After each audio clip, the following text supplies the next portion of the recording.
Okay, I was like, am I going to be up here or not? I was like, maybe it was done because I put me, myself, and I up here. Welcome, everyone. How is everyone doing? No, this is not torn. This is something new, something different. It's called One-on-One. And this evening, we have with us uh, a gentleman who I've been reading about him, and he's just amazing. Mr. Justin Schmitz. Did I get it right? Okay. Let me read this to you guys because this is not coming from memory. So, Justin is a Washington, D.C. based sound designer and theater artist. His work has been featured at the Kennedy Center for the Performing Arts, the Kennedy Center's Theater for Young Audiences, Signature Theater, Roundhouse Theater, Woolly Mammoth Theater, Theater J, Studio Theater, the Forum Theater, Theater Alliance, Olney Theater Company, Imagination Stage, Constellation Theater, Rorschach Theater, WSC Avant Bard, Gallaudet University, the University of Maryland, Catholic University of America, and regionally at the Dixon Place Theater in NYC, Chautauqua Theater Company in Chautauqua, New York, the St. Louis Black Rep Theater Company, Triad Stage in Greensboro, North Carolina, the Actors Guild of Parkersburg in West Virginia, and the University of Wisconsin-LaCrosse, just to name a few. Justin is a member of the International Alliance of Theatrical Stage Employees, United Scenic Artists, Local 829. The Theatrical Sound Designers and Composers Association, and he is part of the United States Institute for Theater Technologies, and he's a professional member. He has received fellowships from the Chautauqua Theater Company in 2013, the Kennedy Center for the Performing Arts to attend the Orchard Project in 2011, and to work with Theater J in DC in 2015 and 2016. He has been nominated twice for Helen Hayes Awards, including for I Call My Brother with Forum Theater and The Wild Party, Constellation Theater. And he is a Region 3, and I didn't write this one down. What is KCACTF? It's the Kennedy Center College American Theater Festival. There you go. For sound design and national finalist for his work on Sarah Rule's Eurydice. He has 4 certificates of merits for sound from the Kennedy Center, Eurydice, The Diary of Anne Frank, A Midsummer's Night's Dream, and Into the Woods, and a certificate of merit for stage management on Dirty Rotten Scoundrels. He has performed with Carol Burnett in her one-woman show, Carol Burnett, Laughter and Reflection. And in June 2017, Justin sang at Carnegie Hall in the Octavo series through the University of Wisconsin-LaCrosse Alumni Choir. Justin earned a Master's of Fine Arts degree from the University of North Carolina School of the Arts in sound design. He holds a Bachelor of Arts degree from the University of Wisconsin-LaCrosse in theater design and technology, where he specialized in sound design and stage management. Good Lord. First, let me clap for you there. Let me clap for you, my friend. That's a mile to get through. Holy cow. Oh, I was like, okay, let's try to get through this at one. And I did. And I also want to welcome Emma for being our interpreter. Thank you so much for being here, Emma. Thank you so much. I told Emma, for those of you that are used to watching me, I told Emma, don't be surprised what comes out of my mouth. So getting started, I definitely wanted to interview this gentleman because I myself am a sound designer, or at least I thought I was until I read his bio. And then I realized that maybe I just play some noise. So where are you currently? Are you currently doing sound design? Yeah, I'm currently a sound designer and composer. I'm based out of Washington, D.C., as you said. I'm currently on vacation right now, visiting my family in Wisconsin, doing our yearly tradition of buying a bunch of flowers and planting them for their summer season here at their house. But I will be back in the saddle starting next week, Thursday, up at Chautauqua. I will be engineering for the Ying Quartet with Chautauqua Institution and helping them prepare their summer assembly season for their online and in-person season. I'll be helping. I've transitioned from the 7,000 seat amphitheater over to the assembly platform, which is basically like Chautauqua Netflix. We are a full studio that is happening up in the institution now. That started last year and was a rave success. So we are moving the studios while I'm up there this go around. So we have less work to do in June when we kick off the whole season as a whole. And then I have some weeks off, and then I go full tilt. Once we start with Chautauqua in June, it is all feet on the ground, running again. And I'm so excited. So tell me, you just said you're doing the studio thing. So does that mean that most of your shows will be virtual that you're dealing with, or So the way this summer is working for Chautauqua, they are doing both in-person and online programming. So most of their content will be in person. It'll be produced through the institution's 7,000 seat amphitheater. And then what will happen is that we will basically simulcast with the goings on that's happening down in the amphitheater. So we will be broadcasting to the assembly platform, and then that'll be broadcast out, and we'll create digital archives of all of those materials as well. Okay. Yeah. So is it still 2 shows? What was it? 2 shows a season? Up at Chautauqua?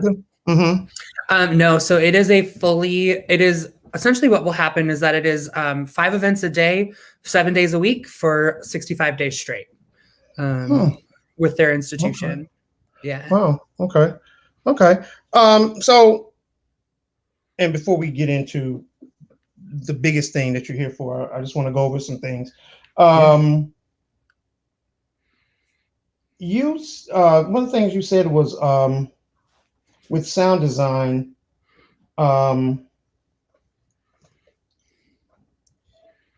you want your sound design to make sense, and I saw those words up there. Can you elaborate on that a little bit? Is that possible?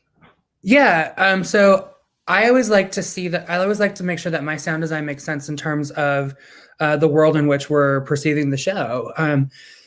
Sound is an archaic experience for most people. For anyone who's hearing privileged, we often don't think about what we're hearing. We often just allow ourselves to just go through life without really being conscious of what we're actually hearing and how our body and mind is reacting to what it is that we are intaking through our ears. So for me as a sound designer, I am typically really, really analytical about what does each show need and what does each show want to have happen sonically within its context. So I'm looking at music choices. I'm looking at, what is going on in terms of the world of the play. What is happening in the world of the characters? What is happening for each individual character? And how do I make all of these storylines come together with one design element. So I'm constantly really analytical about all of that content, but also what does or doesn't need to happen in a show. Live entertainment's really beautiful in that sometimes you don't necessarily need to fill it as full as a film you usually need to do, right? So we sort of step back and paint larger pictures with live entertainment sound. I always call it big brushstrokes first. It's sort of like painting a big canvas. We have to do those big brushstrokes first, and then we get into the minutia, and then we start going further and further and further in with details. So I'm always looking at that whole big picture. What is an audience seeing for the first time, right? You get an audience, you get somebody's first time viewing of your show exactly one time. So every time that they're coming into the show, what is their immediate reaction? What is their immediate feel? What are they going on the journey with you? And what is your journey you're giving to them? So I'm always making sure that I'm really, really conscious of, is this too loud? Is this too soft? Is this the right material? Is this not the right material? Is this something that in today's modern audience might find offensive compared to an audience of the 1950s, right? We have a much different experience now that we have access to our history in a digital context in so many ways that we've never ever experienced before as a human race. So there's a lot more nuance to it now than I think we've ever experienced in our lives.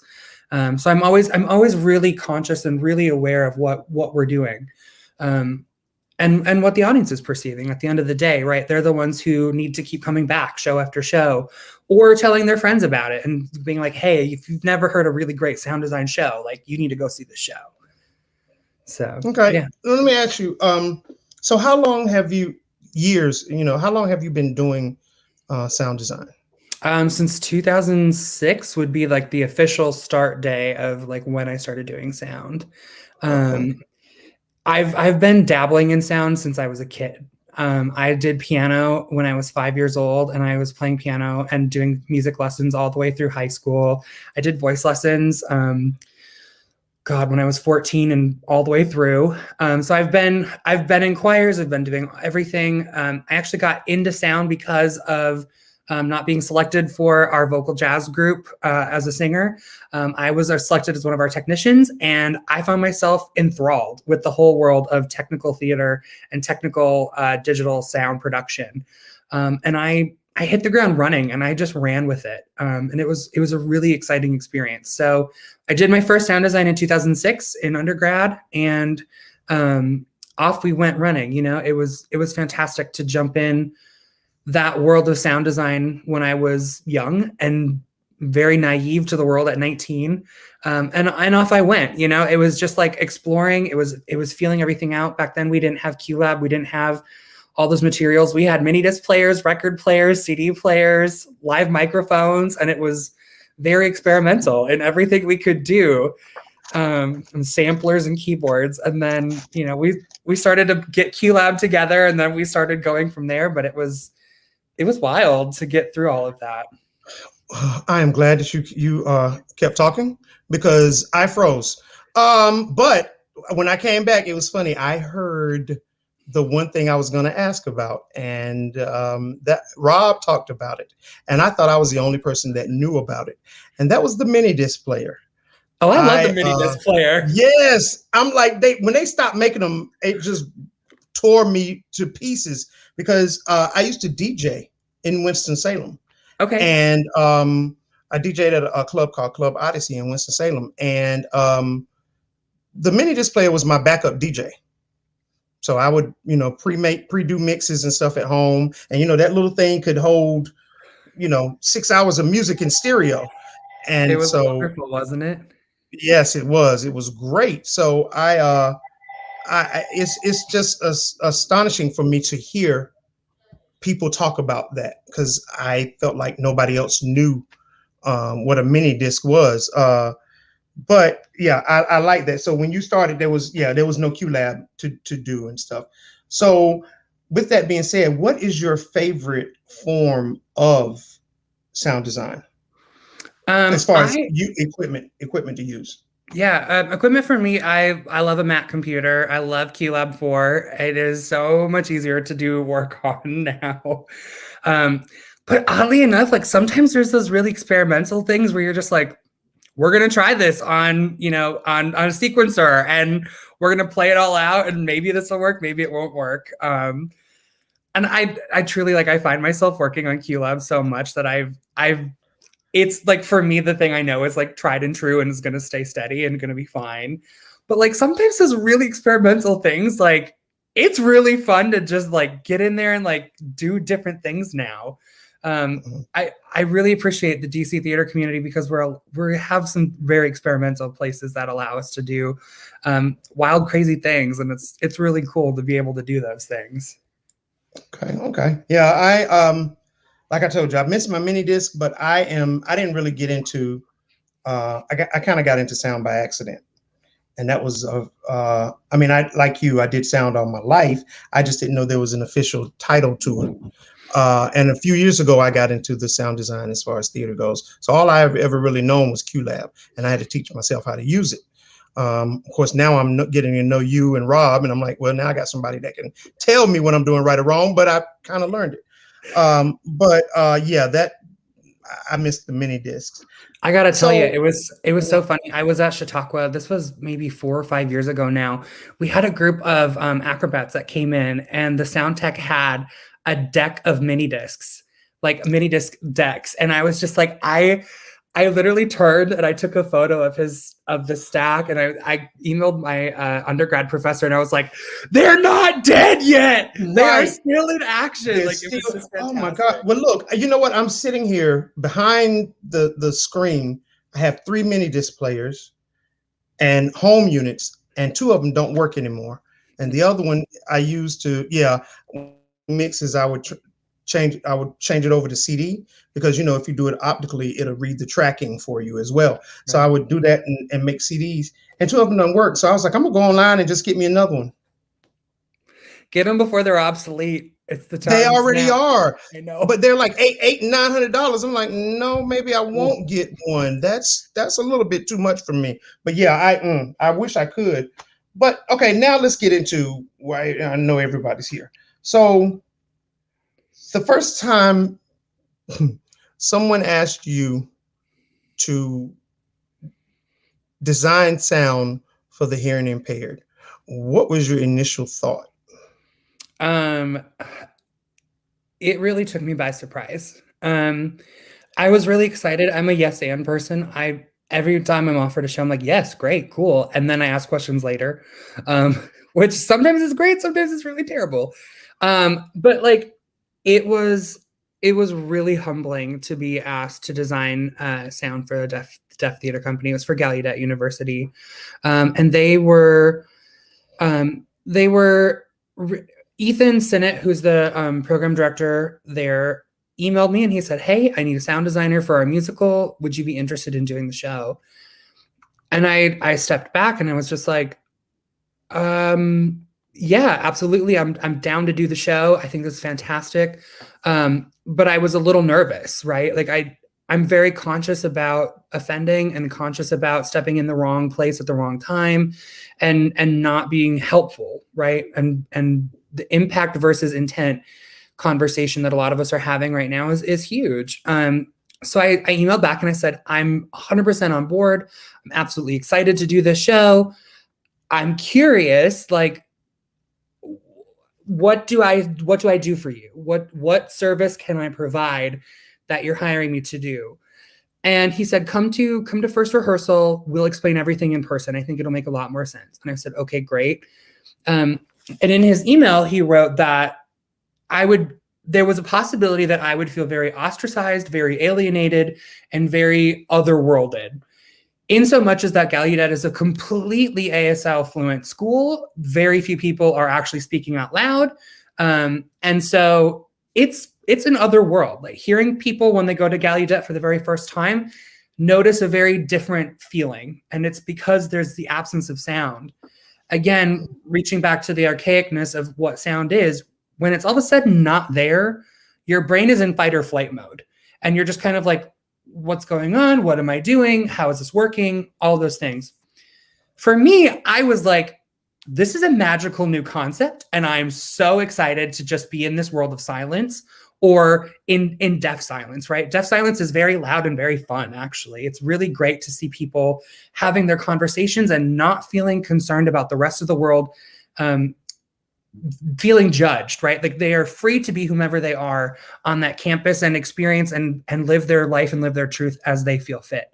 So it was just really exciting to be on their campus and be a part of their world. And so I walked into the theater and Ethan came right up to me, and I'm a 6'4" person, and Ethan is like 5'3", 5'4", maybe 5'5". I don't even know, but he's very short. And so it's like, we're at this height already. And so I just looked down and I'm like, hey, like, it's nice to meet you. And he's profoundly deaf. He cannot hear a thing. And he just said he had an interpreter with him. And he goes, we started talking through the interpreter, and I became frustrated with the fact that I couldn't communicate directly with him. It always felt like I was going through somebody, and I didn't feel like my intention, my heart, and my everything was always just naturally coming through the interpreter. But that's who I am. I'm a very heart-centric person. So I'm always just like, is my intention there? Is my heart there? Like, is everything I'm hoping coming across correctly? And the interpreter I had was actually the person who taught me the most about the deaf culture and deaf community at Gallaudet. And she was fantastic. She took me by the hand and literally led me through an entire weekend of tech and taught me everything that there was to know about that I could know in so much time, right? Like I'm learning something new every time I work with Gallaudet or Voca. And I sat there for the first rehearsal, and I tried so hard to understand what my role was. And we finally got to the end of the rehearsal, and I'd seen the design. I saw the design run is what it was.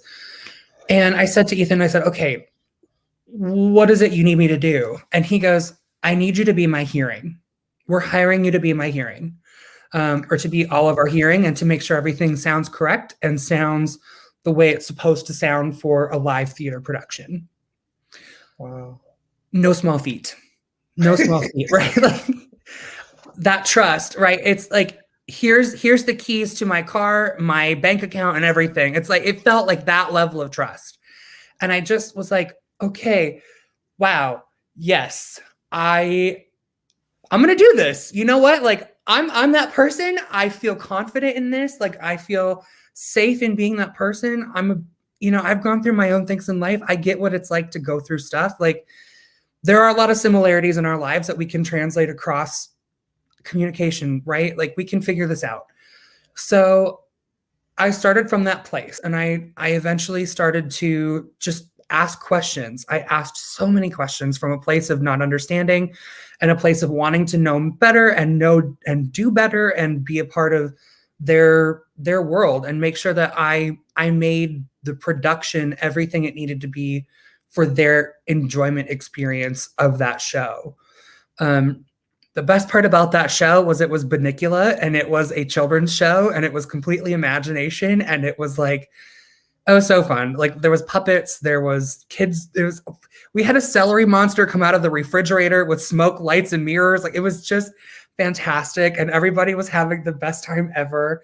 But we sat at the tech table, the lighting designer, the stage manager, and I. It was me, lighting, stage management. I had an interpreter who stood in front of me, and I had my headphones on and off, constantly pulling sound, pulling music, amping up the bass sound so everybody could feel the music, or at least feel the structure of the music, and just going all the way through. And I was constantly like, can you feel this? Can you feel that? Does this make sense? Does that make sense?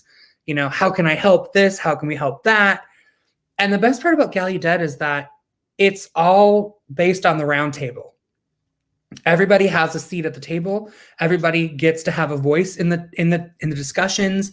Everybody is allowed to have an experience and bring it forward, which was absolutely brilliant.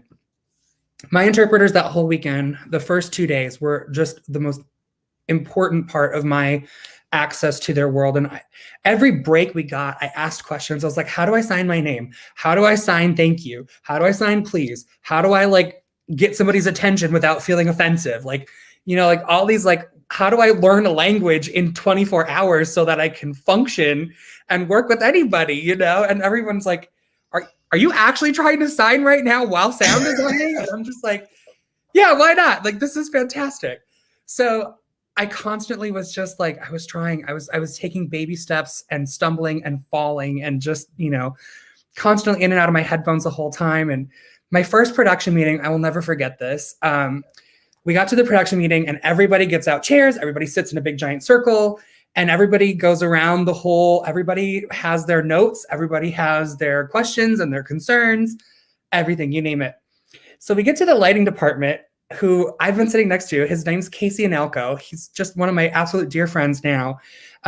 He was sitting there, and he brought up this conversation, and he goes, Justin, I saw that you were in your headphones quite a lot during the show. What are you doing with your headphones on all the time? And I said, oh, I'm listening to sounds. I'm trying to figure out content. I just don't want to disturb the room, because I think, I don't want to be in the way. And I'm so used to hearing theater. If my headphones are on, no one else can hear what I'm doing. Right. Mm-hmm. So the thing is, with the deaf theater and everybody that's in the room, it doesn't matter. Casey goes, do you have a sign name yet? And I said, I don't think I do. And I looked at my interpreters and I was like, do I have a sign name yet? It's very rare to get your sign name within the first couple days of everything you're doing. And Casey goes, well, if you don't have a sign name yet, I'm going to give you your sign name. And this is a big honor. This is a big honor in their culture and in their community. And I said, okay, cool. I'm really excited. And I knew that this was a really big thing. I have a friend that has a deaf father, and, we had talked about this for years. And he was like, great, your sign name is headphones. And it's a cupped hand, and it taps to your ear, and it's just headphones. And I was like, okay, what's up with that? And he goes, well, it's because we don't know why you're wearing your headphones. We're all deaf. We can't hear a thing. You can play everything out loud, and it doesn't matter. And so I started laughing and crying. Everybody else is laughing. My interpreters are crying because they think it's the most beautiful thing ever. And I'm just like, wow, like I feel like I'm part of this group. I feel like I'm, like I feel trusted. I feel excited to be a part of this community and to start storytelling with these amazing artists. It's such a visual and visceral show, more than I think I'd ever experienced before in any other theater storytelling experience I've ever had. I've done 200-300 productions, and like, it was a children's show that I will never forget because it made a lasting impression for me that I take with me forever. Okay, well, first I have to apologize for something. Apparently, hearing impaired is not the terminology. It is deaf, HH, or deaf, hard of hearing. I was not aware of that.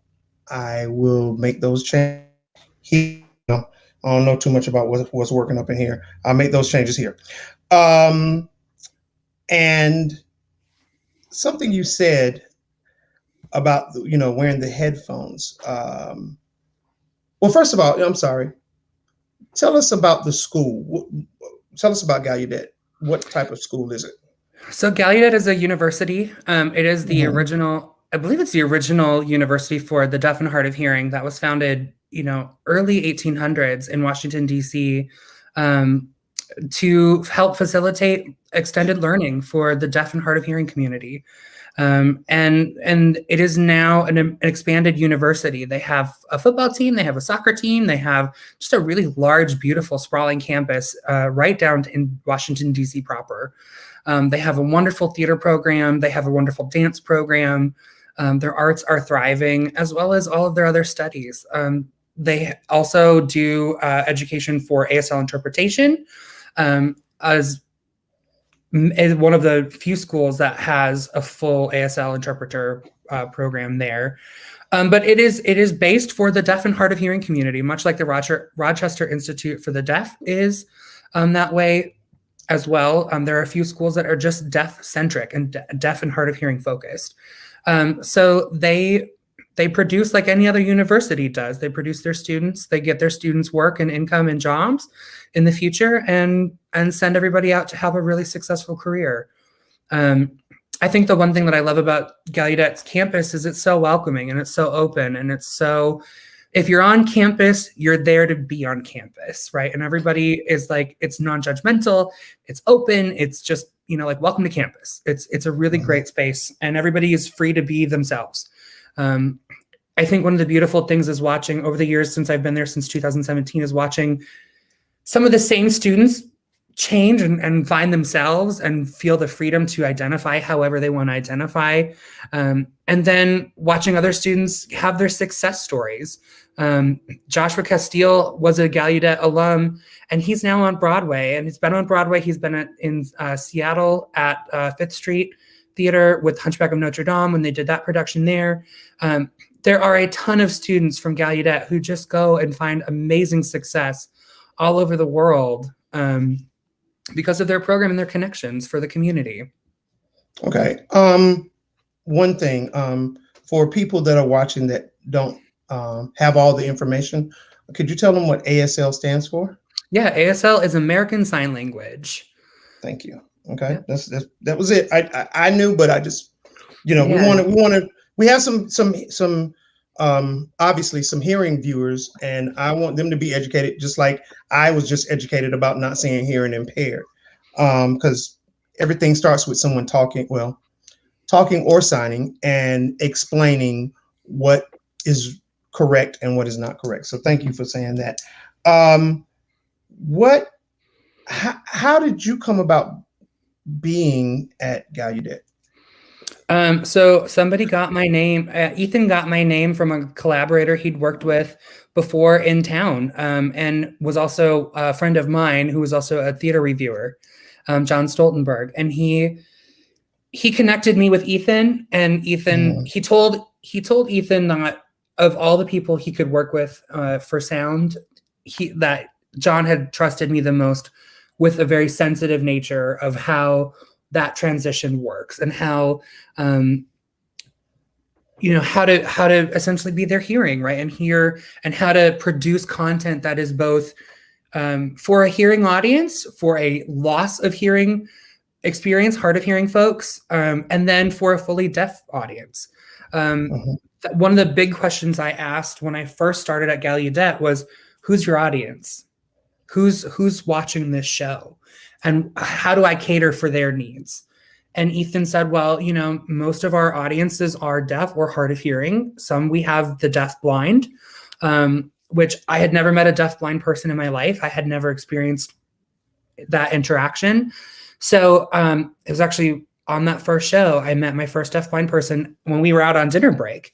We went to a taco shop and there was a woman there with her husband, and she knew knew one of the students that was in the show, and they started communicating. And what's really beautiful is when you sign into a deaf blind person's hand, you only get one hand, and the other person who's the second speaker of the conversation gets the other hand. And so they were signing together on two different worlds. And I kept thinking, this must be the most mind-blowing experience to not see or hear all the content you're getting, but to get it purely through your hands. And in a very similar way, that's how they experience a show as well. They're getting it through two interpreters, one on the left, one on the right, and then a tactile person on the back, giving them the way the stage is laid out, where people are on stage. It's just fantastic experience to have. But so Ethan explained to me, you know, like this was the experience that people were going to have of my work. And some people were going to hear it. Some people were never going to hear it. Some people were just going to feel it. And that was going to be that. And I thought, okay, but like I can do this so more people get a chance to feel it. If people want to feel it or want to experience what I do, I can make that happen, or I'll figure out a way to make that happen, right? Like, so I was gifted these things called transducers, and what they do is essentially we have the subwoofers in the space. Subwoofers take anything from 200 hertz and lower and reproduce it out into the open. So the sound waves are just these massive sound waves, and you can feel them at concerts, you can feel them everywhere. These transducers do the opposite. It takes the spectrum from 200 hertz all the way up to, I think they max out around 10,000 kilohertz, 10,000 hertz, I should say. And they translate that into wave. So what they do is we attach them to the seating. There's wooden seating banks that all the audiences sit on. And we strap them to the bottoms underside of the platforms. And then when I produce content and we play it out loud, those turn all of the sounds that we're playing into vibrations you can feel under your feet.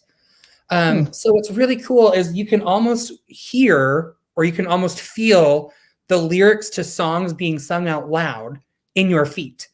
So people are getting to, it's essentially if you put your fingers to your mouth and you were to feel the vibration of what your lips are doing, you can essentially feel that on your feet. So it was a little alienating at first. Everyone's like, what is that going on? Like, why is that happening? And we had an explanation for the first show that we ever did with those transducers, and the pre-show announcement, everyone's like, okay, we have these things, and they're lovingly referred to as butt shakers. They're literally like, the sign for it is literally tap your butt and then shake. And it's just fantastic.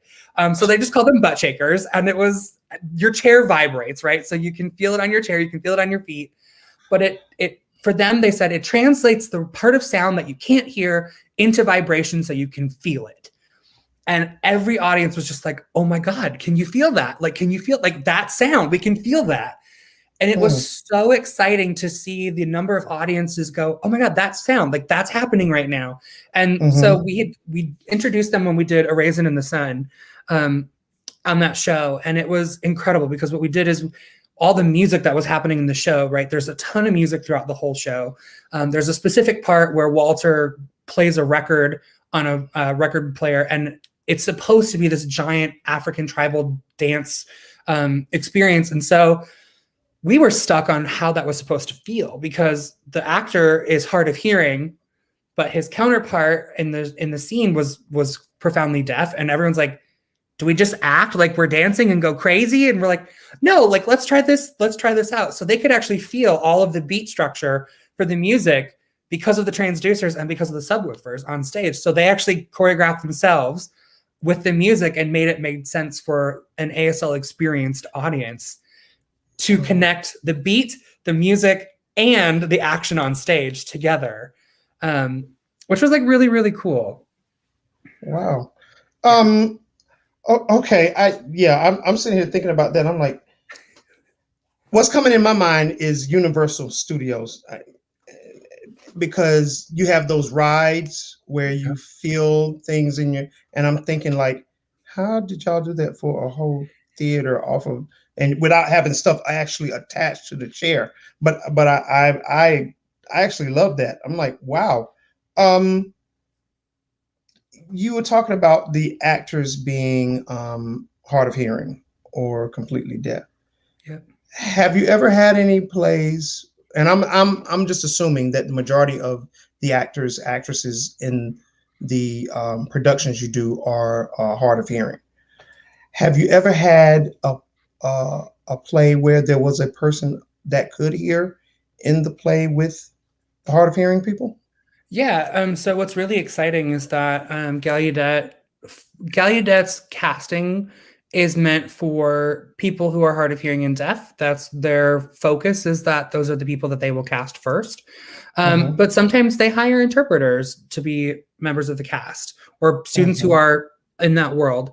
I have not had it be true that I've seen an interpreter or somebody who is fully hearing with ASL knowledge in a show, because they have always had enough people audition and be a part of their shows to do that.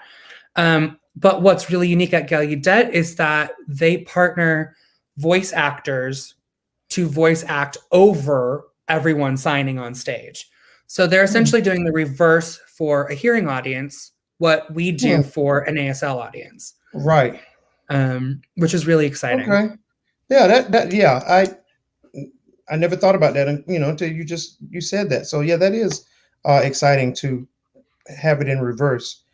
The scripts that you guys have, do you find yourself having to change a lot of those to meet the needs of the hard of hearing? So each script that we do is a fully English script, and that's where we get the original text from. There is an ASL. I don't know how to say. I don't know the right phrase of it, but there's like an ASL translator of this original English script into what the ASL signed version of the show will be. So I focus on the English script because that's where my understanding of the show comes the best. And then everybody who's ASL native in speaking or is one of their primary languages, then takes that version and runs with it. And they, for the most part, line up in a pretty congruent way. Sometimes, there's one sign that covers 2 paragraphs worth of text because it's just an understood experience, right? It's just the way the languages work. But so they have the ASL master who transitions that script over to what will be the performed version of the show. And then, but they just work with that script and go from there. Okay. So, you say you work with the English version. So have you ever had any sounds in the script that you thought this is not going to translate over to the hard of hearing? And what was your, what did you do for that? So there's 2 shows that come to mind. One of them is with A Raisin in the Sun, and then the other is with when we did One Flew Over the Cuckoo's Nest. So A Raisin in the Sun, there is the storyline of Mama opening the window and all of the hallway conversations that happen in the apartment. And the way that we did it at Gallaudet for the hallway conversations is that the hallway was actually in the audience. So the neighbor that was down the hall,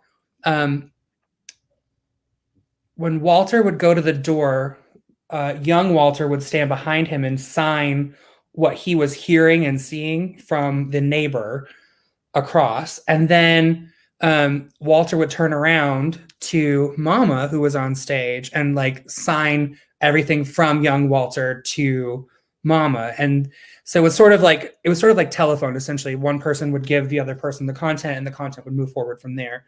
But what would often happen is they needed to have a doorbell, because there was people who would come in and come out of the show. And in the hearing world, we just have a doorbell, and it's a sound cue, and it's no big deal. For a deaf and hard of hearing family, they typically have a light that works as a doorbell. So when they push the doorbell button, the light blinks to get their attention that somebody's at the door. So we had to research what was appropriate for the family in this time frame in the 1950s, if that construct had already been created or not for a deaf and hard of hearing family in Chicago during this time. So there was sort of what we typically do in theater, right? Is it may or may not have existed. If it works for the production, it sort of works for the production. So that's what they ended up using as a convention for that to work. The other part of that is that Mama opens the window quite a lot and feels her freedom outside of the window with the plant. And, of course, in deaf culture, if you see the window open, the window's open. You don't think anything about it. In hearing culture, the window's open. There should be sound pouring in from that window. There should be lots of things happening. And so what I ended up doing is we had gotten these transducers, and what I introduced every time the window was open was just a low traffic rumble that you could just barely feel under your feet, but you knew that was associated with the window opening. So people were going, oh, there must be traffic or something going by. And I had a couple times where the L train would go by outside their apartment or something like that. So when it was a really intense moment, the vibration got a little bit heavier and then subsided, so that we were playing more with an experience of design as opposed to an actual true sound design. And then the other one that comes to mind is when we did One Flew Over the Cuckoo's Nest. In the English version, there is not a lot of sound design in the show. There's the television going on and off. There's a few other moments that happen, but it's really just straightforward. What was cool is we worked with the transitions a lot in the ASL version of the show.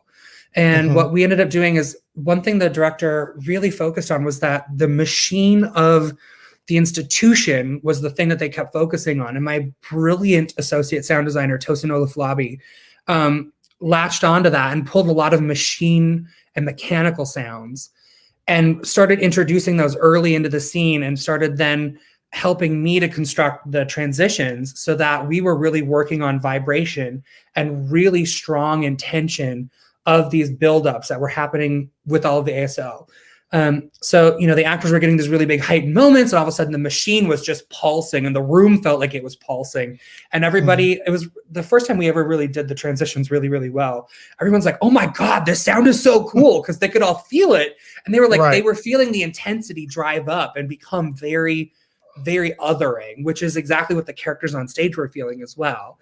So it was a really, really brilliant moment that we got to share with everybody that was in the moment. And it became the language of what that whole show was. And we focused on the machinery of the whole show. And it translated much better into the ASL version, because the ASL version was much more fluid than the English version. Okay. I want to ask you a question. I was reading where you wanted to make sure you interpreted pre-show, intermission, and post-show music. Now, I'm thinking in my mind, when I do a show, I'm trying to find music that fits the script and fits the production and the play. So I'm thinking and feeling like you do the same.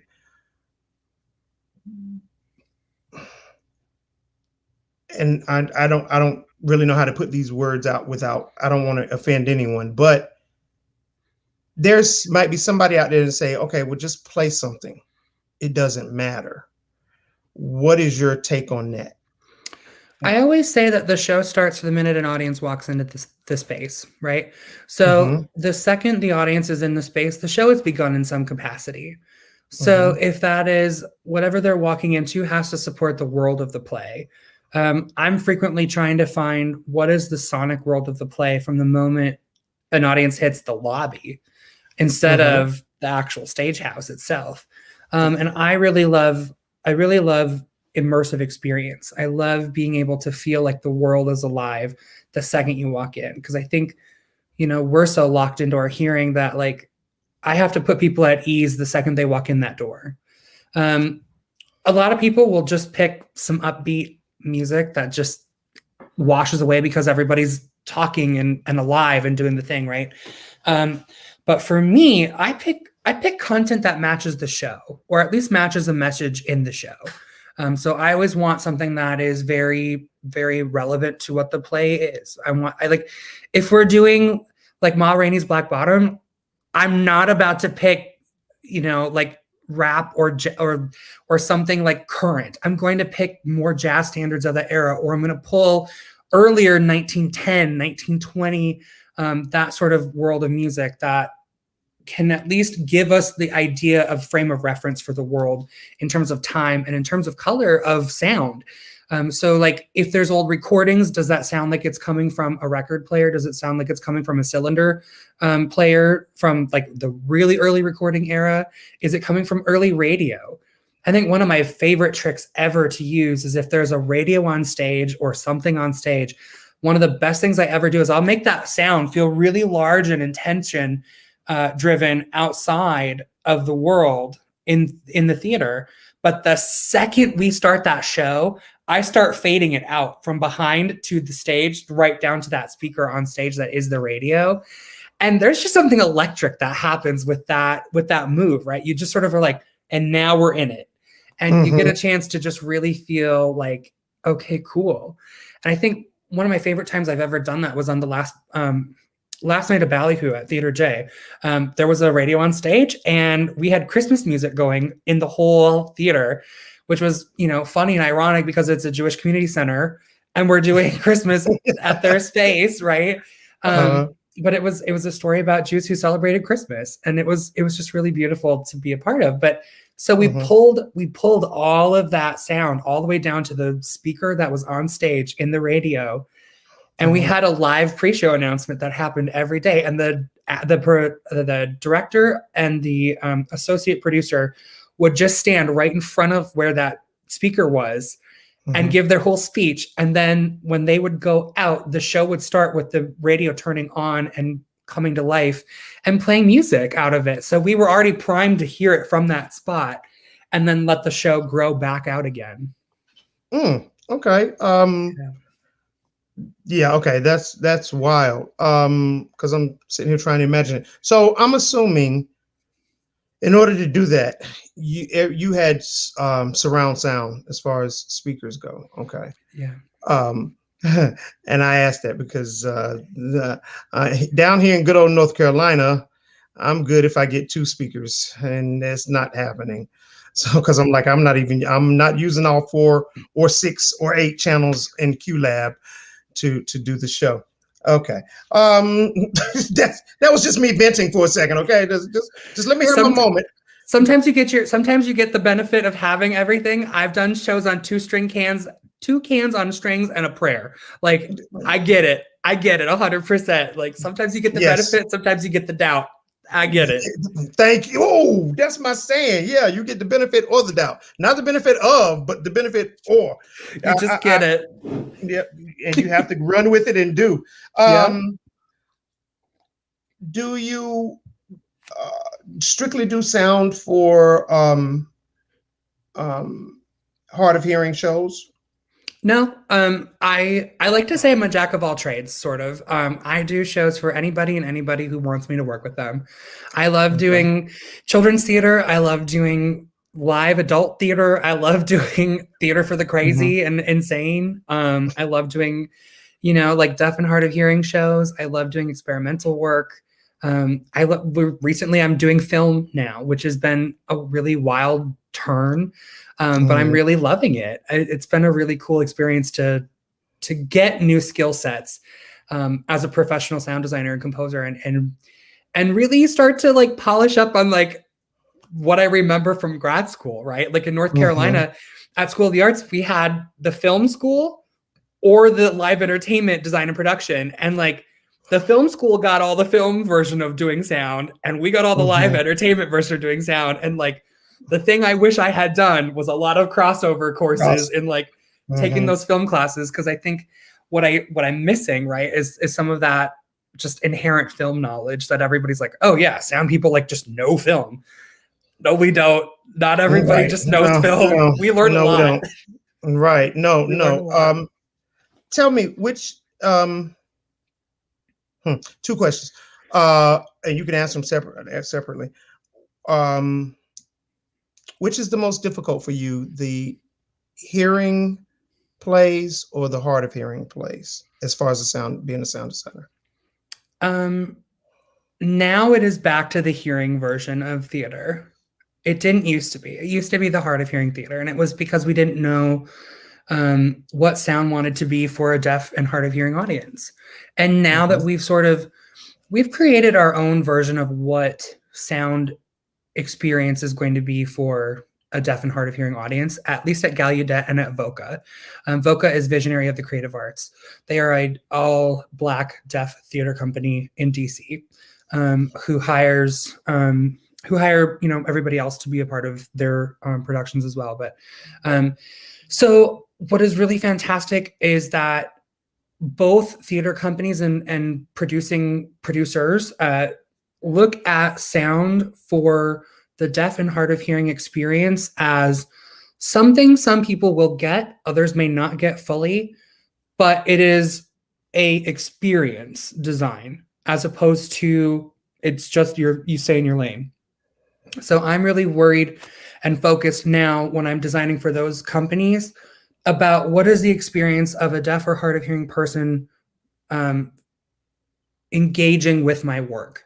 How are they interpreting the vibrations I'm producing through the transducers, the subwoofers that are available to me? And what are they learning about the show that they can't learn from any other design element? Am I creating something that is enhancing their understanding of the show or detracting from it? And once they've experienced one of my versions of design experience for those shows, everybody usually gets it and is okay with it and understands it and wants to go with it. The first time it can be really alienating.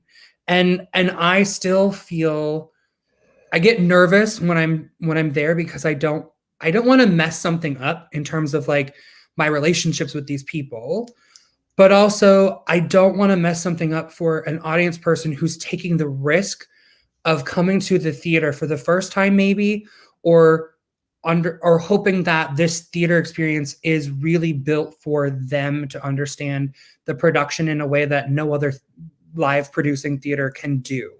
Like the Kennedy Center isn't doing what we're doing at Gallaudet and VOCA. They have interpreters who sit down in a certain section of the show and live interpret the whole entire show.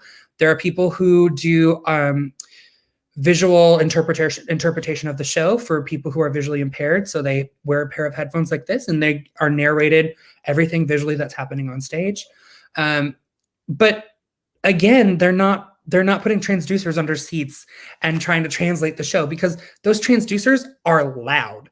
They are very distracting to a hearing audience, a hearing privileged audience.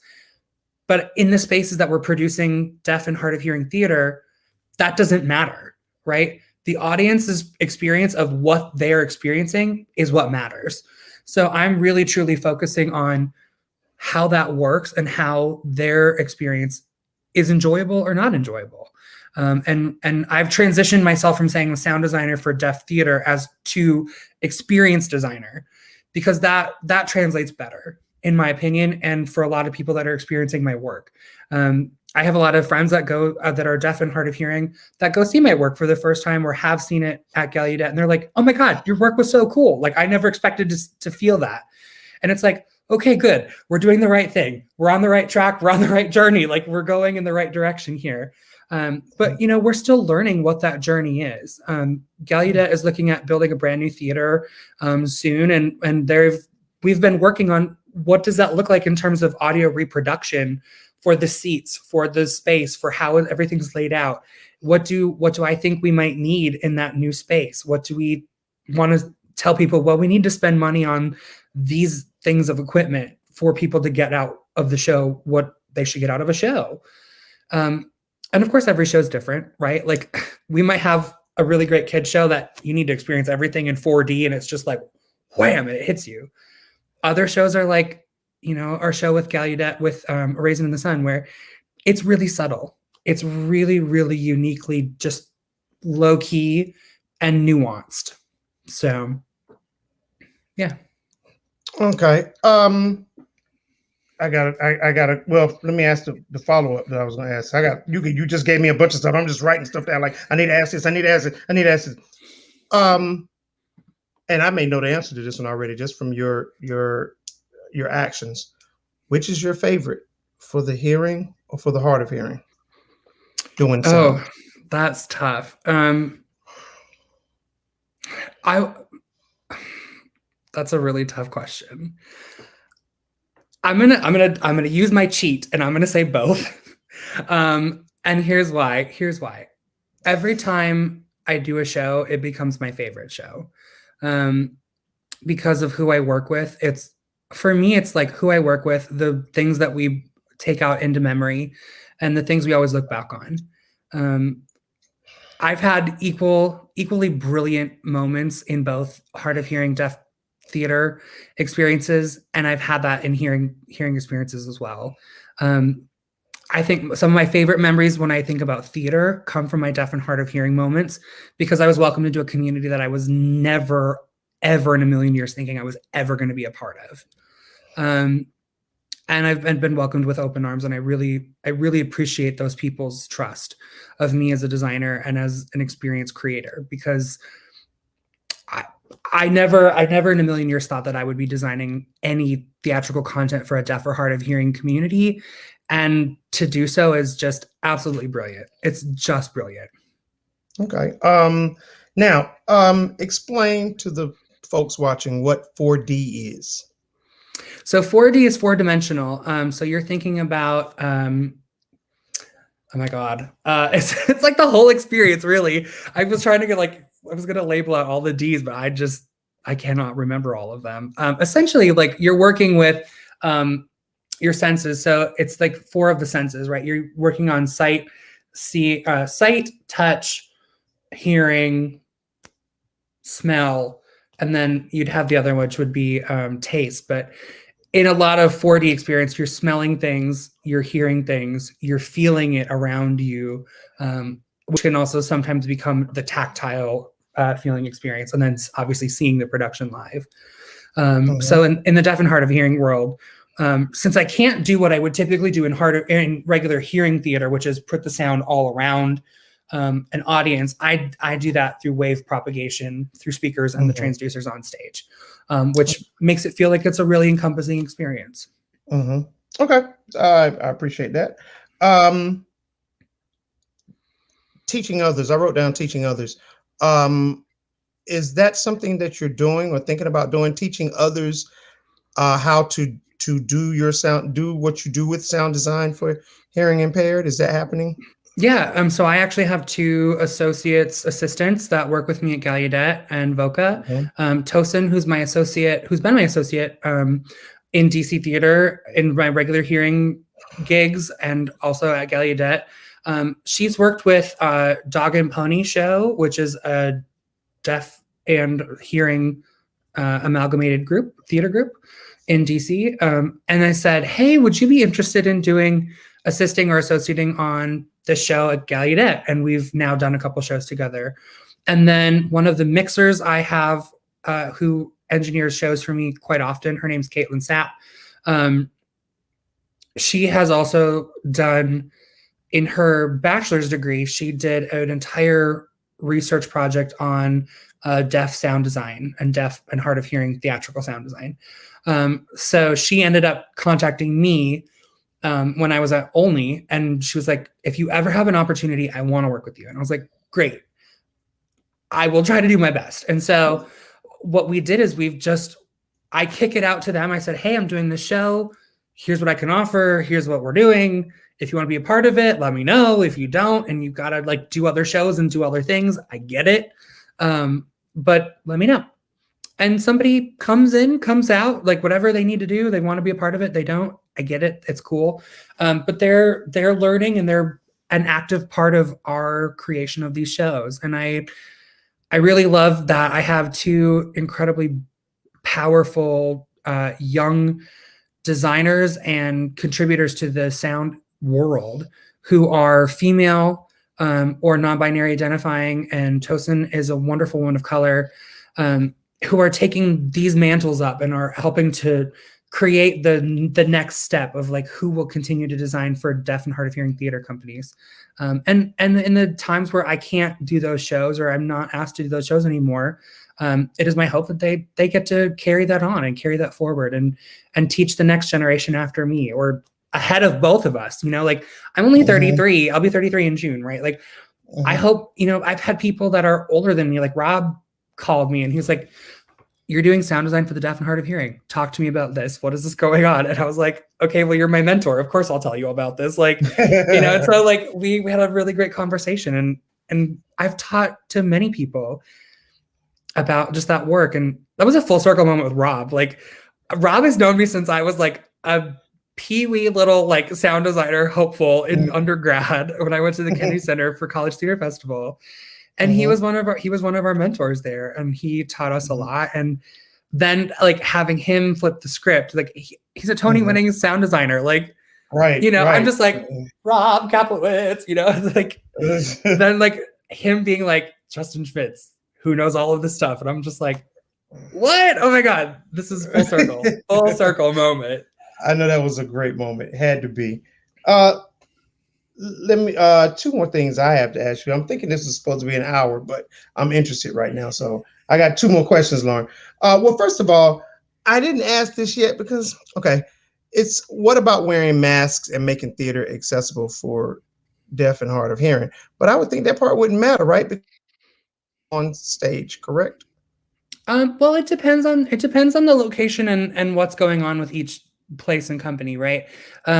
So when COVID first hit, I watched a lot of interpreters and a lot of deaf folks be like, "Masks? Are you kidding me? We can't see anything. Like, you can't see the So when you're doing when you're speaking with ASL, you're looking at facial structure for understanding, you know, tone and time, or tone and oh my God. It's like you're getting like half of your visual reference from the face. You're getting the other half of your visual reference from hand placement and gesture around the body.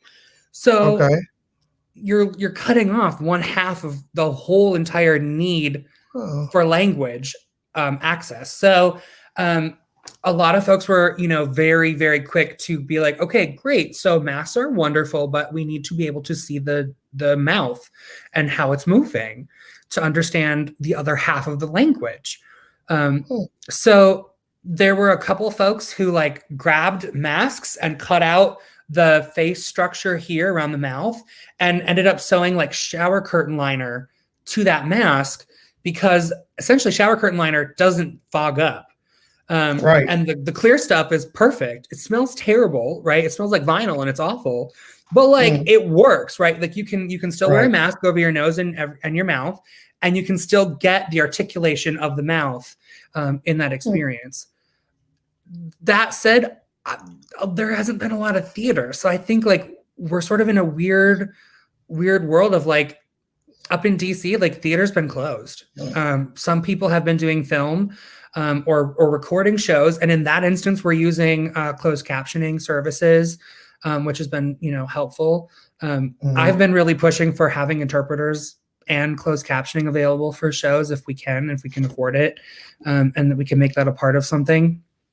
Not every company is prepared to do that. It's a really big push, and accessibility has become a really big next wave. Like we're doing EDI, we're also doing accessibility.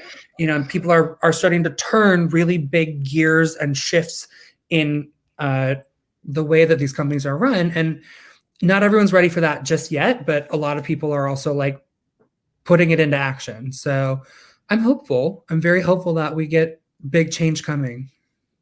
Okay. And okay, Lauren, you knew it. You knew what you were doing when you had me ask that question. I had no idea that and that's another teaching moment for me. And I appreciate that. I just didn't think that, in a nutshell, interpreters have to be actors as well, because they show on their face what is happening on the stage for the expressions. And I'm thinking back to things I've seen. I'm also watching Emma and seeing, when she smiles like she's smiling now, and that is very very insightful. Wow.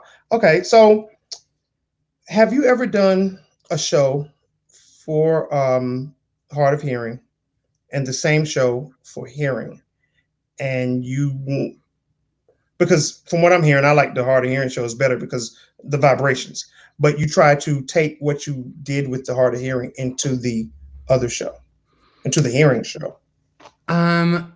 No, I haven't had a crossover yet. But I will say what I have done is that I've taken the lessons I've learned in doing hard of hearing and deaf theater into my work as a regular hearing audience experience designer as well. And I've boosted a lot of the low end stuff. Like if there's thunder or lightning in some of these shows, I'm just like, we're going full tilt. Like we are adding so much thunder and lightning to all of this, and we're gonna feel all that thunder and lightning. And one of my favorite parts is when we have directors or somebody comes up and they're like, hey, why is it so loud? Like, what is going on? And I'm just like, okay, think about it. If you're a deaf or hard of hearing person coming to the show and the only sound design you get to actually experience is 4 cues at the end of the show, baby, you better believe I'm going to make those the best 4 cues you ever experienced in your life. Ever heard. So I'm just like, okay, great. Like this is what I'm going to do. But also like when I work with children's theater or theater for young audiences, we often have little kids that are deaf or hard of hearing or need speech interpretation, which is a little bit different than regular American Sign Language. I want to get into it because I don't understand it fully yet. I'm still learning that one. But so their access point can be the experience of sound surrounding them too. And I think what's really cool is when they get to experience the music in children's theater, right? They're like, oh my God, there's music. And they bounce along with the music and they're just like, they're all about it. They're so excited. And what's fun is watching ASL interpreters with children's shows because they're so engaged with their interpretation and they're so engaged with those kids experiencing just all the active parts of children's theater. And those kids are just like, they're watching the interpreters and they're watching the stage and then they're watching the interpreters and they're watching the stage. And it's just so exciting to watch them get their access to theater at such a young age. And like from where I grew up here in Wisconsin, I'm visiting my parents again. I'm in Wisconsin right now. I got very little theater experience as a kid. We went to the Nutcracker at a university when I was 5 years old. And that's what like hooked me into doing theater. I remember watching all of the children in the Mother Gertrude section come pouring out of this giant Peigne dress. And I was hooked. I was just like, oh my God, that's magic. And then I'm thinking about it, like I'm creating that magic for kids in these shows, like at the Kennedy Center and all over at Imagination Stage. And like, I love that. I love bringing that creation and that moment of spark and joy to these kids and just getting them a chance to like be a part of it and bring that spark to adults. Sometimes like we don't treat ourselves anymore to like, let's go to a night at theater, like not everyone's out going to having a fun time. And sometimes you play that one sound cue, that one person's like, that was a throwback to my high school prom. And oh my God, and like, you have those moments, right? Like sometimes it's just being that person that reinvigorates a spark again in somebody's experience. Is really cool. Okay. I keep saying my last two, but okay. So in doing it for the hard of hearing, did you ever say, I want to experience it the way they experienced it and make it so that you, I don't know, put cotton in your ears or something? Or did you think that was a level of disrespect for you to do something like that? I originally, like the first time I did the show, the first show I ever did with them, I was like, I should like put on some noise canceling headphones and figure out like what this feels like. And then I immediately started going, that's probably not great. That's going to be an optics thing I'm not interested in having go into a bad place. So I just kept asking questions of everybody who was experiencing the room in the way in which it was intended for. Which I went forward and I said, hey, feel free to tell me to bug off. I get it. I'm probably being really annoying. I'm also trying to not be offensive and be rude and like put on a false sense of like hearing impairment. To me, that's just not cool. And I would venture to say for most deaf and hard of hearing people, also not cool. So I just said, hey, would you mind just having an open dialogue with me? If you feel something, could you just say something and let me know if that feels right, feels wrong, you don't understand it, anything like that. And what was interesting is that nobody had done that in that space before. Nobody had asked to be creative and experience sound creation and or replication in that light before. And I went truly from a place of just my intention was to make sure the experience was great. And then the impact also matched that. And everybody really came back and was like, oh, sure, of course, we'd love to do that for you. We'd love to tell you, what's going on. And one of the best parts about it is that was 4 years ago now. That was 2017. To this day, that is still the normal. Everyone, the first time when we do introductions, I'm like, hi, my name is Justin, and I sign it all out. My name is Justin. I'm the sound designer. My sign name is Headphones. If you're feeling something, if you're questioning something, if you don't know what's going on and you're like, is that sound? Like what is that? Come up to me. Let me know. I will either have an interpreter with me, or we can write it down, or we can text it out, or we can you can sign and I'll try to read it and I'll try to sign back what I understand or don't understand. And we'll make a conversation happen, because at the end of the day, I'm serving you, and I'm trying to provide whatever I possibly can for this show to make the most sense in the experience you're getting. And everybody still feels free to come up and have a conversation. And I love that. I never once want to step on somebody's toes and say, of course I know exactly what you need to feel. No, I don't. I have no clue. And I will be the first one to admit that I'm not about to prescribe something for somebody.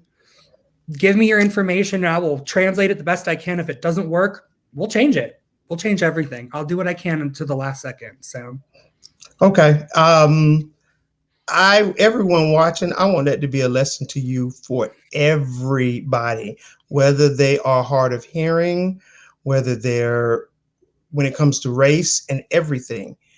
Stop doing for them and ask them what they want done. Ask them how they want it done. And so I did have a purpose for asking you that question, and you answered it beautifully. Thank you. Any last words, anything you think I didn't cover that you want? I know you have some folk watching. So anything that you think they want the public to know that I did not ask about? I was going to tell you, I have a show open with Constellation Theater Company right now in Washington, D.C. It's constellationtheater.org/Children of Medea.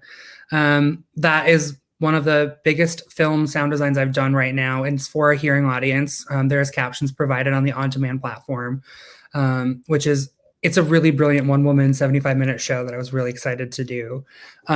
Also, I want to thank everybody I've collaborated with. If you're watching this, thank you so much for your support and for having me on board with your productions. I think, I've benefited so much from being asked to be a part of these shows, however possible. And it's really great to collaborate with everybody and anybody. I've been in some really amazing experiences because people took a chance and said yes, and said, hey, we want you to work with us. So I've been really honored to do all of those things. Okay. Well, ladies and gentlemen, I can't talk now.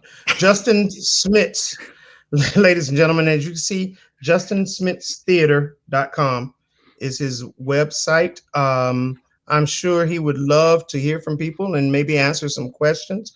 And remember, as he said before, ask before you just go ahead and do on your own, because people matter, and what their opinions matter, and how they feel matters.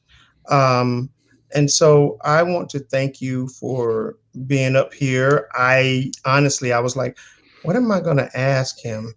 and you fed me things to ask, and I definitely appreciate that. So, and I'll be contacting you, Please do. On a personal level. I don't know about y'all at home, but I got a new connection, and so I'm sorry. Membership has its privilege. Lauren, you can come on back up, and because you popped in earlier, I don't know what you were trying to do, but come on back up here. As I always tell everybody, hello. I had disconnected my camera, and when I reconnected it, there I was on screen. So I'm sorry about that. But anyway, hey. What were you saying, Justin? I was going to say, as I always tell everybody, feel free to contact me. There's a contact me link on my website. There is no question too crazy, wild, or adventurous to ask. I've had people ask me about my paperwork. I've had people ask me about my experience. You name it. Like, it's all on my website. Please feel free to reach out. I'm always happy to take a question, to answer questions, to work together, whatever, you name it. I'm available. I'm here for you. Great. Well, I want to thank you. And Emma, you were. Yes. Thank you, Emma. Yeah. Okay. That's okay. Yes, there you go. There you go. That's applause. And thank you. That's applause. Okay. Thank you. Because everything he was talking about with an interpreter, I would immediately look over at you like, okay, yeah, she's doing it. She's doing it. Okay, what's next? Okay, she's doing that. She's doing that. So, yes, Emma, I appreciate that. And my two takeaways, Justin, you have to understand. I have loony moments. My two takeaways are is that right? Headphones. Yep. And butt shake. Yeah. Butt shaker. Butt shaker. So there you go. So I have all of that. Well, again, thank you, Lauren. Any final words? What do you have coming up this week? No, thank you. And I do have to give a shout out to my gorgeous niece, Emma, who is an ASL interpreter. So if you are a theater and you're looking for interpreters or an interpreter, Emma, I can hook you up. I know people. But as far as this week goes, tomorrow we have two events at 6 p.m. Andrea Black, who is our newly elected secretary for RDU on State, or for Beltline to Broadway. Now I'm going loony, Juan. For Beltline to Broadway is going to be hosting a chat with the Women's Theater Festival Femme Noir team, and they're going to be talking about amplifying and elevating voices of women of color. And I'm really excited about that conversation. And then at 8 p.m., I will be on Quilt, which is an app. We are Quilt on your phones. And I'll be hosting a chat, An Artist Without an Audience, with Andrea Kaler from Coloring Broadway. So join me for that. And then Thursday, I had to pre-record it because he's in Tokyo, but I'll be doing a chat with Charlie Williams, who is the associate choreographer on Frozen. He is currently in Frozen, in quarantine, waiting to go into rehearsal for Frozen there. And it's a great conversation, so you won't want to miss that. That's what I got. All righty then. Emma, you got anything? Emma's on mute, though. I'm good. Okay. Nope, she's good. She said, I was wondering how she was going to do that for me to go, yeah, I understand. Not at all. Not at all. Well, Justin, thank you, because now you got me sitting at the computer about to go just start looking stuff up. Because when you told me about vocal theater, I was like, wait, all black school, what? Oh, okay. I was like, yes, we got to go look this up. So thank you. All right, guys, I won't hold anybody any longer. We will talk, both of you. Emma, you too, because I might need you for some stuff. Okay, so yeah. All right, guys, thank you so much, and have a good one. Good night. Bye. Good night.